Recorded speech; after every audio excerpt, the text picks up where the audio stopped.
ஜெபம். அன்பின் தகப்பனே, உமக்கு நன்றி செலுத்துகிறோம் அப்பா. உம்முடைய அன்புக்காக, உம்முடைய கிருபைக்காக, உம்முடைய இரக்கங்களுக்காக நன்றி. நாங்கள் நிற்பதும், நிர்மூலமாகாமல் இருப்பதும் உம்முடைய சுத்த கிருபை தகப்பனே. நன்றி செலுத்துகிறோம். எங்களுக்கு என்ன என்ன தேவைகளோ எல்லாவற்றையும் சிலுவையில் செய்து முடித்திருக்கிறீர். இந்த சத்தியத்திற்கு நேராக எங்களை வழிநடத்தி கொண்டிருக்கிறீர். கிறிஸ்துவுக்குள் ஒரு விசுவாசியின் அதிகாரத்தை, இடத்தை எங்களுக்கு கற்றுக் கொடுத்து கொண்டிருக்கிறீர். தடைகளை, மனக்கடினத்தை இயேசுவின் நாமத்தினாலே அப்புறப்படுத்துகிறேன். சத்தியத்தை அறிந்து கொள்ளக்கூடிய, அதை ஏற்றுக்கொள்ளக்கூடிய உணர்வுள்ள இருதயங்களை எங்கள் ஒவ்வொருவருக்கும் நீர் தருகிறதற்காக நன்றி செலுத்துகிறேன். உம்முடைய வார்த்தையை நீர் அற்புதங்களினாலும் அடையாளங்களினாலும் உறுதிப்படுத்துகிறதற்காக நன்றி அப்பா. என்னை முழுமையாக அர்ப்பணிக்கிறேன். இயேசுவின் மூலம் ஜெபிக்கிறேன் நல்ல பிதாவே, ஆமேன். Price the Lord. ஹல்லேலூயா. நன்றி இயேசுவே. கிறிஸ்துவுக்குள் ஒரு விசுவாசிக்கு என்ன அதிகாரம் கொடுக்கப்பட்டிருக்கிறது? கிறிஸ்துவுக்குள் ஒரு விசுவாசியின் அடையாளம், இடம் என்ன? ஒருவர் ஆவியில் மறுபடியும் பிறக்கும் பொழுது, ஆண்டவராகிய இயேசு கிறிஸ்துவை இரட்சகராக ஏற்றுக்கொள்ளும் பொழுது, அவர் ஆவியில் மறுபடியும் பிறக்கிறார். ஒருவன் கிறிஸ்துவுக்குள் இருந்தால் புது சிருஷ்டியாய் இருக்கிறான். பழையவைகள் எல்லாம் ஒழிந்து போயின, எல்லாம் புதிதாயின என்று 2 கொரிந்தியர் 5:17 சொல்கின்றது. இந்த புதிய ஆவி பரிபூரணமாக இருக்கின்றது. அந்த புதிய ஆவி இப்பொழுது இயேசு கிறிஸ்து எப்படி இருக்கிறாரோ அதே சாயலை அது பெற்றிருக்கிறது. கிறிஸ்துவை மரித்தோரிலிருந்து எழுப்பின வல்லமையுள்ள ஆவியானவர் அதே ஆற்றலோடு நம்முடைய புதிய ஆவியில் என்றென்றைக்குமாக வாழ்ந்து கொண்டிருக்கிறார், வாசம் செய்து கொண்டிருக்கிறார். இந்த உயிர்ப்பிக்கும் வல்லமை நம்மில் என்ன செய்ய காத்து கொண்டிருக்கிறது என்று கடந்த பகுதியில் நாம் தியானித்தோம். இந்த பகுதியில் இந்த உயிர்ப்பிக்கும் வல்லமை நம்மை பாவத்திற்கு மரித்து தேவனுக்கு என்று வாழச் செய்ய காத்திருக்கிறது. நான் மறுபடியும் சொல்கிறேன். இந்த உயிர்ப்பிக்கும் வல்லமை நம்மை பாவத்திற்கு மரித்து தேவனுக்கு என்று நம்மை வாழச் செய்வதற்காக, தேவனுடைய நீதியின் வழிகளில் நம்மை வழிநடத்தி செல்வதற்காக காத்து கொண்டிருக்கிறது. இந்த பாவத்திற்கு மரித்து என்று சொல்லப்படுவது நாம் இரட்சிப்பை பெற்றுக்கொள்வதற்காக அல்ல. இரட்சிப்பு என்பது முழுவதும் இலவசம். இந்த இரட்சிப்பை விசுவாசிகளாகிய நீங்கள் எப்பொழுது பெற்றுக்கொண்டீர்கள் என்றால், நல்லவர்களாக இருக்கும்போது அல்ல, பாவிகளாக இருக்கும் பொழுது. நாம் எல்லோருமே பாவிகளாக இருக்கும் பொழுது, அவருக்கு எதிரியாக இருக்கும் பொழுது, அவருடைய குமாரனுடைய ஜீவனையே கொடுத்ததினால் அவருடைய அன்பு இன்னதென்று நமக்கு காண்பித்திருக்கிறார். அதனால்தான் வசனம் சொல்லுகிறது, கிருபையினாலே விசுவாசத்தை கொண்டு இரட்சிக்கப்பட்டீர்கள், இது உங்களால் உண்டானது அல்ல, இது தேவனுடைய ஈவு. ஒருவரும் பெருமை பாராட்டாத படிக்கு இது உங்கள் கிரியைகளினால் உண்டானது அல்ல. இந்த கிருபையும் தேவனுடையது, இரட்சிப்பும் தேவனுடையது, அவரை விசுவாசிக்கின்ற விசுவாசமும் தேவனுடையது. அதனால்தான் அதற்கு பெயர் கிருபை. நாம் பாவிகளாக இருக்கும் பொழுதே இந்த அன்பை நமக்கு அவர் காண்பித்திருக்கிறார். இந்த இரட்சிப்பை அவர் நமக்கு கொடுத்திருக்கின்றார். நம்மை மீட்டு எடுத்திருக்கின்றார். இப்பொழுது இயேசுவின் இரத்தத்தின் மூலம் அவரது பிள்ளையாக மாற்றப்பட்டிருக்கிறோம். பாவிகளாக இருக்கும் பொழுதே இத்தனை அன்பை அவர் காண்பித்திருப்பார் என்றால், இப்பொழுது அவர் பிள்ளையாக அவர் நம்மேல் அன்பு கூறுவது அதிக நிச்சயம் இல்லையா? இந்த பாவத்திற்கு மரித்து தேவனுக்கு என்று நாம் ஏன் வாழ வேண்டும் என்றால், ரட்சிப்பை பெற்றுக்கொள்வதற்காக அல்ல. இந்த சத்தியத்தை நாம் தெளிவாக புரிந்து கொள்ள வேண்டும். நாம் ரட்சிப்பை பெறுவதற்காக அல்ல, நாம் இலவசமாக ரட்சிப்பை பெற்றுக் கொண்டதினால் தேவனுடைய இயல்பையும் அவர் வல்லமையையும் அவருடைய வாழ்வையும் பெற்று இருப்பதினால் அவரது நீதியையும் பரிசுத்தத்தையும் பெற்று கொண்டிருப்பதினால் நாம் தேவனுக்கு என்று வாழ அழைக்கப்பட்டிருக்கின்றோம். ஹல்லேலூயா, பிரைஸ் தி லார்ட். இந்த சத்தியம் மிகவும் முக்கியமானது. நீங்கள் ரட்சிப்பை பெற்றுக்கொள்வதற்காக இதை செய்ய வேண்டுமென்றால் உங்களுடைய பலத்தில் சாத்தான் உங்களை நிற்க வைக்கின்றான். நாம் பாவத்தில் இருப்பது தேவனுடைய சித்தம் அல்ல. அவர் அதை விரும்புவதும் அல்ல. ஏனென்றால் அவர் பரிசுத்தராக இருக்கின்றார். நம்மையும் பரிசுத்தத்தில் வாழ அழைக்கின்றார். அவர் விரும்புகின்றார். ஆனால் இதையெல்லாம் செய்தால்தான் நான் தேவனிடத்தில் செல்ல முடியும், அவருடைய உறவிற்குள் செல்ல முடியும், நான் ரட்சிப்பை பெற்றுக்கொள்ள முடியும், அந்த கிருபையை பெற்றுக்கொள்ள முடியும் என்றால், முதலாவது அப்படி என்றால் அது கிருபை இல்லை. இரண்டாவதாக நம்முடைய பலத்தில் அதை செய்ய முடியாது. அதனால்தான் ஆண்டவராகிய இயேசு கிறிஸ்து மாம்சத்தில் வெளிப்பட்டார். அவரது பலம் இல்லாமல் அதை நம்மால் மேற்கொள்ள முடியாது. நாம் பாவத்திற்கு மரித்து தேவனுக்கு என்று வாழ வேண்டும் என்பது உயிர்ப்பிக்கும் வல்லமையின் உதவியால் பரிசுத்த ஆவியானவரின் பலத்தை கொண்டுதான் நாம் வாழ முடியும். கிறிஸ்தவ வாழ்க்கை என்பது நம் பலத்தில் நிற்கின்ற வாழ்க்கை அல்ல. ரொம்ப கடினமாக அதை வாழ்ந்து விடலாம் என்று நீங்கள் நினைத்தீர்கள் என்றால் இல்லை. எவ்வளவு கடினமாக இருந்தாலும் உங்கள் பலத்தில் கிறிஸ்தவ வாழ்க்கையை நீங்கள் வெற்றிகரமாக வாழ முடியாது. பரிசுத்த ஆவியானவரை சார்ந்து கொண்டு வாழும் வாழ்க்கை. தேவன் இதைதான் விரும்புகிறார். நீங்கள் பாவத்திற்கு மரிக்க வேண்டும் என்று நீங்கள் கடினப்பட்டு நீங்கள் முயற்சி செய்ய தேவையில்லை.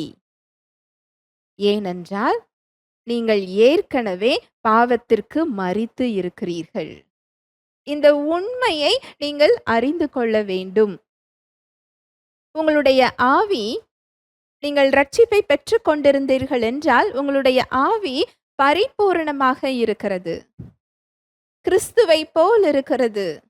தேவ வித்தினால் மறுபடியும் ஜெனிப்பிக்கப்பட்டிருக்கிறது. அது பாவத்திற்கு மரித்ததாக இருக்கிறது. அது நீதிக்கென்று பிழைத்ததாக இருக்கிறது. பாவம், மரணம், நோய், சாத்தானுடைய கட்டுகளிலிருந்து அது விடுவிக்கப்பட்டிருக்கிறது. கிறிஸ்துவை மரித்தோரிலிருந்து எழுப்பின வல்லமையுள்ள ஆவியானவர் இன்றைக்கு உங்களுடைய புதிய ஆவியில் வாசம் செய்து கொண்டிருக்கிறார். அதே வல்லமையோடு அவர் காத்து கொண்டிருக்கிறார். இப்பொழுது இயேசு கிறிஸ்து எப்படி இருக்கிறாரோ அதே சாயலை நீங்கள் பெற்றிருக்கிறீர்கள். உங்களுடைய புதிய ஆவியில் பாவம் இல்லை, சாபம் இல்லை, நோய் இல்லை, குறைவுகள் இல்லை, கட்டுகள் இல்லை, பிசாசின் அடிமைத்தனம் இல்லை. இந்த உலகத்தையும் அதன் சூழ்நிலைகளையும் பாவத்தையும் நோயையும் மரணத்தையும் சாத்தானையும் மேற்கொள்ளக்கூடிய இயல்பை அது பெற்றிருக்கிறது. ஹல்லேலூயா, பிரைஸ் தி லார்ட். ஆனால் இந்த வாழ்வு இயல்பாக நம்முடைய சிந்தனைகளிலும் சரீரத்திலும் வெளிப்படுவது இல்லை. அதை வெளிப்படுத்துவதற்காக தான் ஆவியானவர் உயிர்ப்பிக்கும் வல்லமையோடு காத்து கொண்டிருக்கிறார். உங்களுடைய சிந்தனைக்கு எந்த அளவுக்கு இந்த சத்தியத்தை கற்றுக் கொடுக்கிறீர்களோ, எந்த அளவுக்கு ஆவியானவரை நீங்கள் சார்ந்து கொள்கிறீர்களோ, அந்த அளவு இந்த உயிர்ப்பிக்கும் வல்லமை உங்களில் வெளிப்படும். நீங்கள் பாவத்திற்கு மரிக்க போராட வேண்டிய அவசியம் இல்லை. ஏற்கனவே நீங்கள் பாவத்திற்கு மரித்திருக்கிறீர்கள். வாசிக்கலாம். ரோமர் 6:11. அப்படியே நீங்களும் உங்களை பாவத்திற்கு மரித்தவர்களாகவும் நம்முடைய கர்த்தராகிய இயேசு கிறிஸ்துவுக்குள் தேவனுக்கென்று பிழைத்திருக்கிறவர்களாகவும் எண்ணிக்கொள்ளுங்கள். அப்படியே நீங்களும் உங்களை பாவத்திற்கு மரித்தவர்களாகவும் நம்முடைய கர்த்தராகிய இயேசு கிறிஸ்துவுக்குள் தேவனுக்கென்று பிழைத்திருக்கின்றவர்களாகவும் எண்ணிக்கொள்ளுங்கள். நீங்கள் பாவத்திற்கு மரித்தவர்களாகவும் கிறிஸ்து இயேசுவுக்குள் தேவனுக்கென்று பிழைத்திருக்கிறவர்களாகவும் உங்களை எண்ணிக்கொள்ள வேண்டுமாம். உங்க சிந்தனைக்கு இதை நீங்கள் கற்றுக் கொடுக்க வேண்டும் என்று இந்த வசனம் சொல்லுகிறது. நாம் கடந்த பகுதியில் நாம் தியானித்தோம். ஆண்டவராகிய இயேசு கிறிஸ்து அவர் செய்த செயல்களுக்காக அந்த தண்டனையை அனுபவிக்கவில்லை. பாவம் அறியாத அவர் நமக்காக பாவமாக்கப்பட்டார். நமக்கு சமாதானத்தை உண்டு பண்ணும் ஆக்கினை அவர் மீது சுமத்தப்பட்டது. நம்முடைய அக்கிரமத்தின் நிமித்தம் அவர் அக்கிரமக்காரரில் ஒருவராக எண்ணப்பட்டார். நாம் பெற வேண்டிய தண்டனையை நம் சார்பில் நமக்காக அவர் சுமந்து கொண்டார். நாம் பெறக்கூடிய மரண தண்டனையை நமக்கு பதில் அவர் பெற்றுக்கொண்டார். இதனுடன் முடிந்து போகவில்லை. 3ஆம் நாள் மறுபடியும் அவர் உயிர்த்தெழுகிறார். ஒருவர் இயேசு கிறிஸ்துவை இரட்சகராக விசுவாசித்து ஏற்றுக்கொள்ளும் பொழுது தேவன் அவரது விசுவாசத்தை கனப்படுத்தி அந்த நபரை கிறிஸ்துவுக்குள்ளாக வைக்கிறார். தேவன் அந்த நபரை கிறிஸ்துவுக்குள்ளாக பார்க்கிறார். அங்கு கிறிஸ்து அடிக்கப்படும் பொழுது நீங்களும் அவரோடு கூட அடிக்கப்படுகின்றீர்கள். அங்கு கிறிஸ்து அவமானப்படும் பொழுது நீங்களும் அவரோடு கூட அவமானப்படுத்தப்படுகிறீர்கள். அங்கு இயேசு கிறிஸ்து ஆக்கினைக்கு உட்படுத்தப்படும் பொழுது நீங்களும் அவரோடு கூட ஆக்கினைக்கு உட்படுத்தப்படுகிறீர்கள். அங்கு இயேசு கிறிஸ்து மரணத்தை ஏற்றுக்கொள்ளும் பொழுது அவரோடு கூட நீங்களும் மரணத்தை ஏற்றுக்கொள்ளுகிறீர்கள். அங்கு அவர் உயிர்ப்பிக்கப்படும் பொழுது அவரோடு கூட நீங்களும் உயிர்ப்பிக்கப்படுகிறீர்கள். ஹல்லேலூயா, பிரைஸ் தி லார்ட். தேவன் இவ்விதமாக தான் உங்களை பார்த்து கொண்டிருக்கிறார்.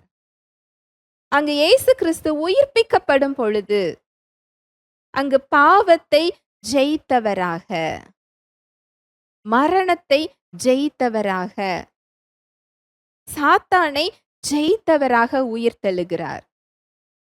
அங்கு ஒட்டுமொத்த மனுக்குலத்தின் பாவம், மரணம், எல்லா தண்டனைகளும் அங்கு அவர் மீது சுமத்தப்படுகிறது. ஆனால் அந்த பாவம், சாபம், கட்டுகள், அந்த தண்டனைகள், அந்த மரணத்தால் அவரை பிடித்து வைக்க முடியவில்லை.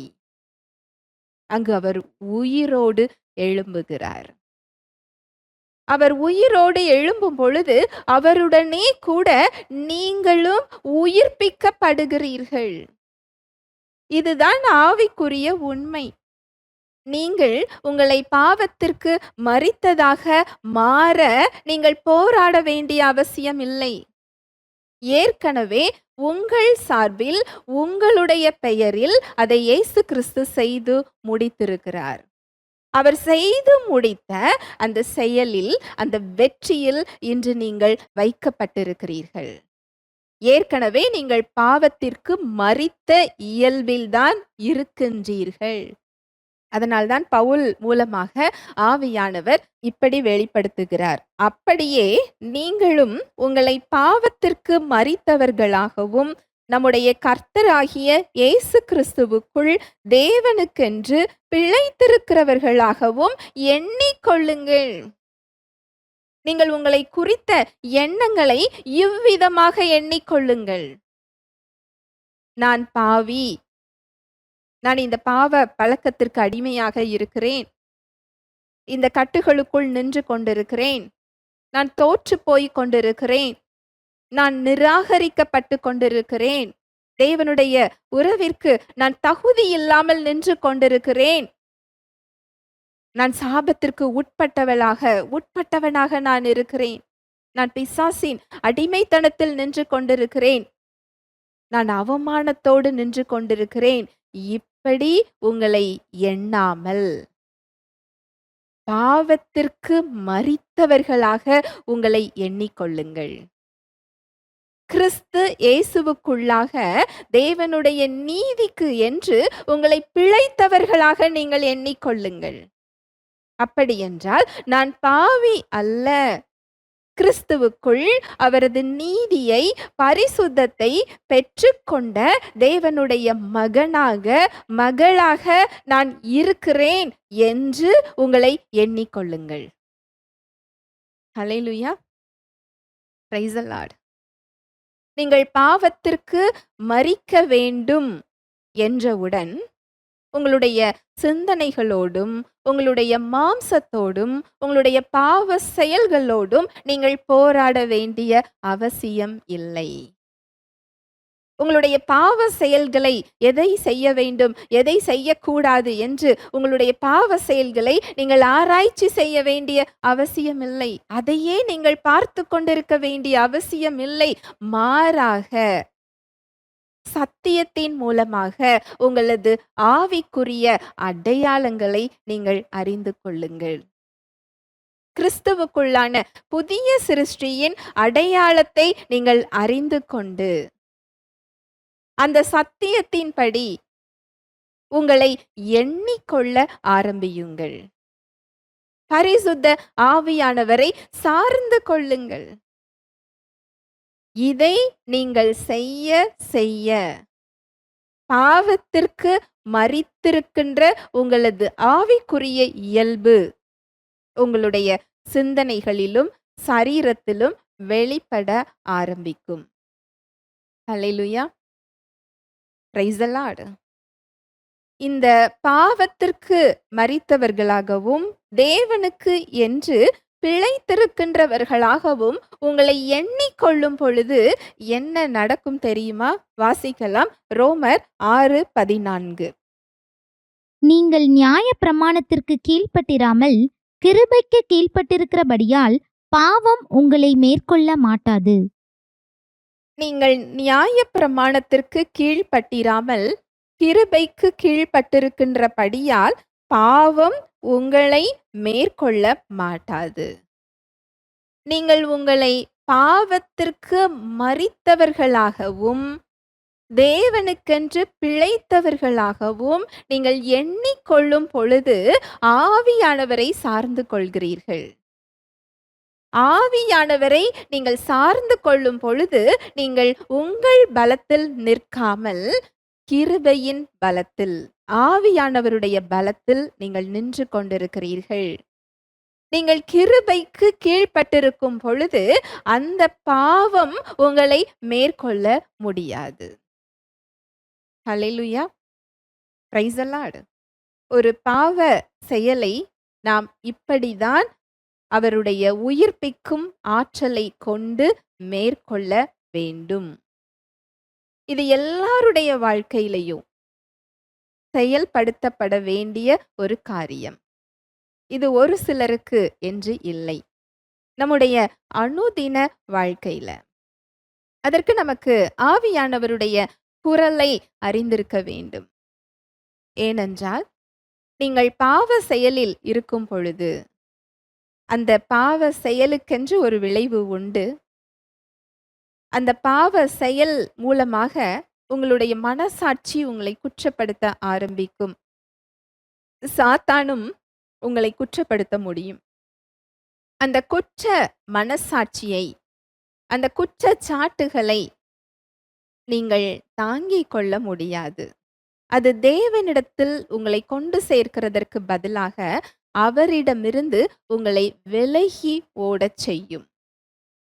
நீ தோற்று போய்விட்டாய், நீ யாருக்கும் பிரயோஜனம் இல்லை என்று ஒரு அவமான உணர்ச்சியை, ஒரு பய உணர்ச்சியை ஒரு நிராகரிப்பு உணர்வை அது உங்களுக்கு கொடுக்கும். அது உங்கள் மனசாட்சியும் அதை சொல்வதினால் அதை நாம் தவறுதலாக தேவன் என்று நாம் நினைத்துக் கொள்ளுகிறோம். வசனம் சொல்லுகிறது, வாசிக்கலாம். ரோமர் 8:33-34. தேவன் தெரிந்து கொண்டவர்கள் மேல் குற்றம் சாட்டுகிறவன் யார்? தேவனே அவர்களை நீதிமான்களாக்குகிறவர். ஆக்கினைக்குள்ளாக தீர்க்கிறவன் யார்? கிறிஸ்துவே மரித்தவர், அவரே எழுந்தும் இருக்கிறவர், அவரே தேவனுடைய வலது பரிசத்திலும் இருக்கிறவர், நமக்காக வேண்டுதல் செய்கிறவரும் அவரே. தேவன் தெரிந்து கொண்டவர்கள் மேல் குற்றம் சாட்டுகிறவன் யார்? தேவனே அவர்களை நீதிமான்களாக்குகிறவர். ஆக்கினைக்குள்ளாக தீர்க்கிறவன் யார்?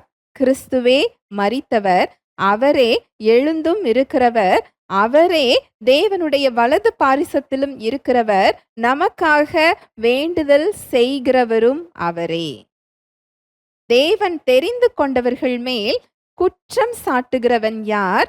தேவனே அவர்களை நீதிமான்களாக்குகிறவர். இன்றைக்கு நீங்கள் கிறிஸ்துவுக்குள் இருப்பீர்கள் என்றால், இயேசு கிறிஸ்துவை இரட்சகராக ஏற்றுக்கொண்டிருப்பீர்கள் என்றால், நீங்கள் கிறிஸ்துவுக்குள் தான் இருக்கிறீர்கள். நீங்கள் உணர்ந்தாலும் உணரவில்லை என்றாலும் நீங்கள் கிறிஸ்துவுக்குள் இருக்கிறீர்கள். தேவனால் நீங்கள் தெரிந்து கொள்ளப்பட்டிருக்கிறீர்கள். தேவன் தெரிந்து கொண்ட உங்களை ஒருவரும் குற்றம் சாட்ட முடியாது. ஏனென்றால் அவரே உங்களை நீதிமான்களாக்கி இருக்கிறார். இந்த குற்ற மனப்பான்மை, இந்த குற்றச்சாட்டுகள் தேவனிடத்திலிருந்து வரவில்லை. ஆண்டவராகிய இயேசு கிறிஸ்து உங்கள் சார்பாக உங்களுக்காக வேண்டுதல் செய்து கொண்டிருக்கிறார். உங்கள் சார்பாக அவர் பரிந்து பேசிக் கொண்டிருக்கிறவராக இருக்கிறார். ஆவியானவருடைய குரலை நீங்கள் அறிந்து கொண்டால், நீங்கள் எளிதாக அவரை சார்ந்து கொண்டு, நீங்கள் ஆவியில் பெற்றிருக்கின்ற பாவத்திற்கு மரித்த இயல்பை, தேவனுக்கென்று வாழக்கூடிய இயல்பை நீங்கள் வெளியேயும் பெற்றுக்கொள்ள முடியும். இது நீங்கள் உங்கள் மாம்சத்தோடு போராட வேண்டிய அவசியம் இல்லை. உங்களுடைய ஆவிக்குரிய அடையாளம் என்ன என்ற சத்தியத்தை நீங்கள் அறிந்து விசுவாசித்து பரிசுத்த ஆவியானவரை சார்ந்து கொள்ளும் பொழுது, உங்களுக்குள் இருக்கின்ற உயிர்ப்பிக்கின்ற வல்லமையை கொண்டு, பரிசுத்த ஆவியானவரின் பலத்தை கொண்டு தேவனுக்கென்று வாழ்கின்றவர்களாக, பாவத்திற்கு மரித்தவர்களாக நீங்கள் வாழ முடியும். ஹல்லேலூயா. Praise the Lord. ஜெபிக்கலாம். அன்பின் தகப்பனே, உம்மை நன்றியோடு துதிக்கிறோம் அப்பா, ஸ்தோத்தரிக்கிறோம், நன்றி செலுத்துகிறோம். உம்முடைய அன்புக்காக, கிருபைக்காக நன்றி அப்பா. உம்முடைய சத்தியத்திற்காக நன்றி. நாங்கள் பாவத்திற்கு மரித்தவர்களாக எங்களுடைய புதிய ஆவியில் இருக்கின்றோம். தேவனுக்கென்று வாழக்கூடிய இயல்பை நாங்கள் பெற்றிருக்கிறோம். நாங்கள் பாவத்திற்கு மரிக்க போராட வேண்டிய அவசியம் இல்லை. கிறிஸ்துவுக்குள் எங்களுக்கு கொடுக்கப்பட்ட இடத்தை, வாழ்வை நாங்கள் அறிந்து கொண்டு அதற்கு கீழ்ப்படியும் பொழுது, எங்களுக்குள் இருக்கின்ற உயிர்ப்பிக்கின்ற வல்லமையானது பாவத்திற்கு மரித்த இயல்பை வெளிக்கொண்டு வருகிறது. தேவனுக்கென்று எங்களை வாழச் செய்கிறது என்ற சத்தியத்திற்காக நன்றி. இதை கேட்டுக்கொண்டிருக்கிற ஒவ்வொரு சகோதர சகோதரிகளை உடைய கரத்தில் தருகிறேன். என்ன என்ன பலவீனங்களோடு அவர்கள் போராடி கொண்டிருக்கிறார்களோ, உடைய கிருபை அவர்களை அதில் வெளியே கொண்டு வருகிறதற்காக நன்றி. மாற வேண்டிய இடங்களை சுட்டி காண்பித்ததற்காக நன்றி. உடைய கிருபை அந்த விடுதலையை உங்க வாழ்க்கையில கொடுத்ததற்காக நன்றி. இயேசுவின் நாமத்தினாலே ஒவ்வொருவரையும் ஆசிர்வதிக்கிறேன். இயேசுவின் மூலம் ஜெபிக்கிறேன் நல்ல பிதாவே, ஆமேன்.